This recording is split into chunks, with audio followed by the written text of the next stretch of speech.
Halo semuanya, di sini kami akan menjelaskan mengenai cara-cara dalam pembuatan kisi-kisi soal dalam evaluasi pembelajaran. Yuk kita simak video berikut ini.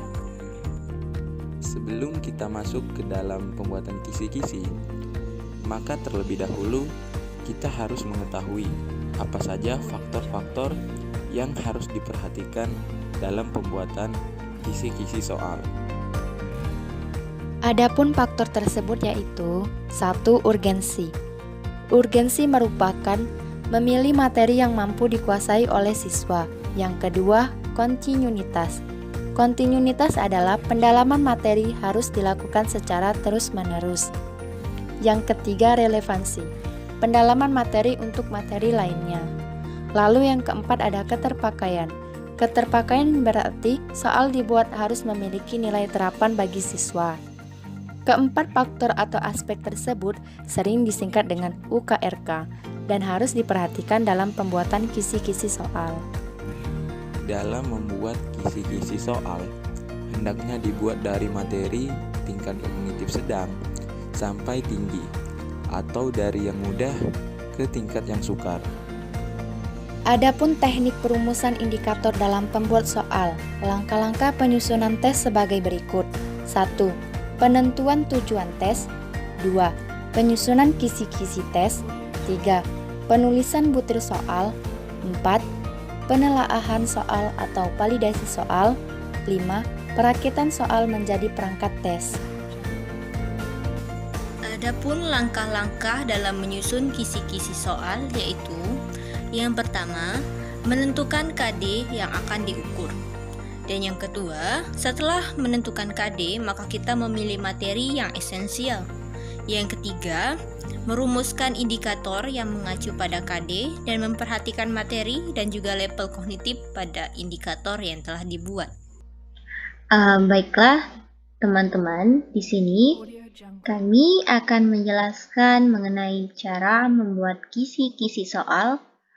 Yang pertama, kita harus membuat dulu tabel seperti ini, yaitu tabel yang ada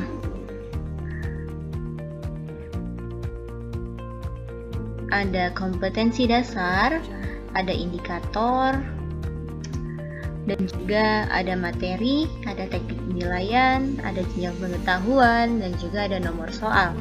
Nah, di sini tadi kan kita sudah membahas mengenai sebelum kita membuat kisi-kisi soal, maka kita harus menetapkan KD apa, indikator apa yang akan kita gunakan dalam pembelajaran. Maka di sini kita tetapkan. Di sini kelompok kami memilih tentang kompetensi dasar, menganalisis praktek perlindungan dan penegakan hak asasi manusia seperti ini ya. Ini adalah KD dari kelas 11 SMA semester 1. Setelah ada KD ini, maka kita rumuskan indikator pembelajarannya. Dari KD tersebut, maka kita buat indikator. Kalau di sini sudah kami buat menjadi 3 indikator.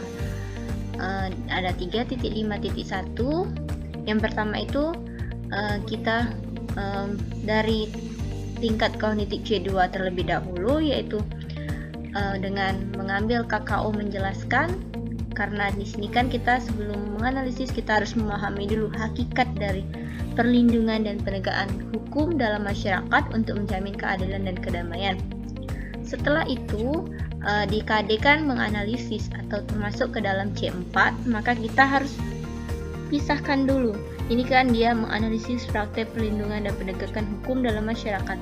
Tentunya sebelum kita menganalisis praktek atau ke kasus, maka kita harus mengetahui dulu peranan dan fungsi dari penegak hukum itu. Maka di sini indikator pencapaiannya adalah menganalisis peran dan fungsi penegak hukum dalam masyarakat untuk menjamin keadilan dan kedamaian.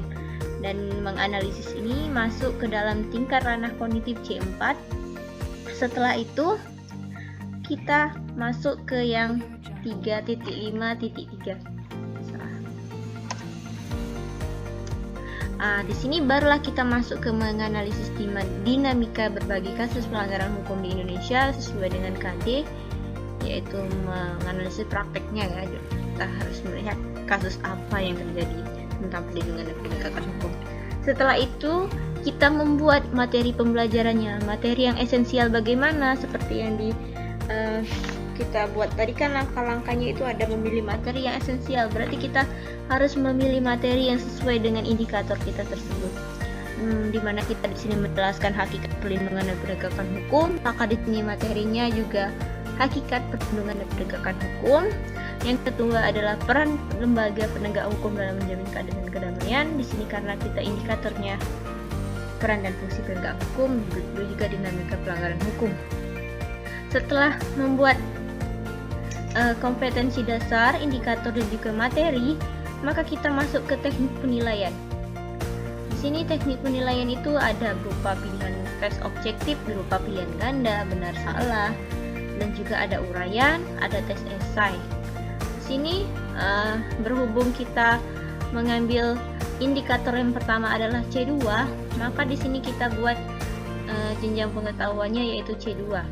Maka di sini ada C4 dan juga C4, maka di sini kita buat C4. Nomor soal, kalau kita itu kan lihat faktornya itu dari yang mudah ke yang sukar.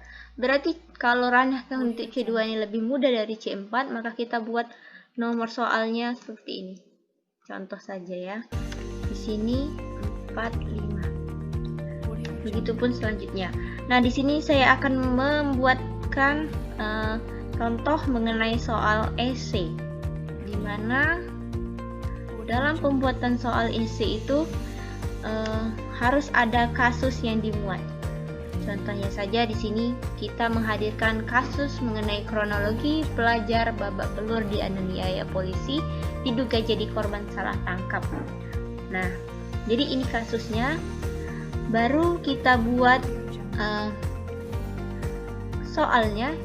Karena di sini saya dan teman-teman sudah membuat kisi-kisi berupa ranah kognitif C4, maka kami dibuat juga nomor soalnya jadi 1, 2, 3, 4, dan 5.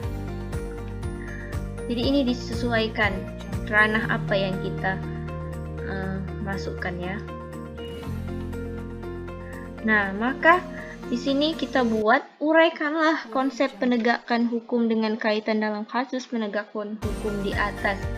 Nah, jadi ini uraikanlah ini masuk ke dalam kata kerja operasional dari tingkat kognitif C4 atau menganalisis. Jadi kita di semua soal ini, karena di dalam kisi-kisi atau tabel tadi kita buat C4 semua, maka di sini harus C4 semua dalam indikatornya.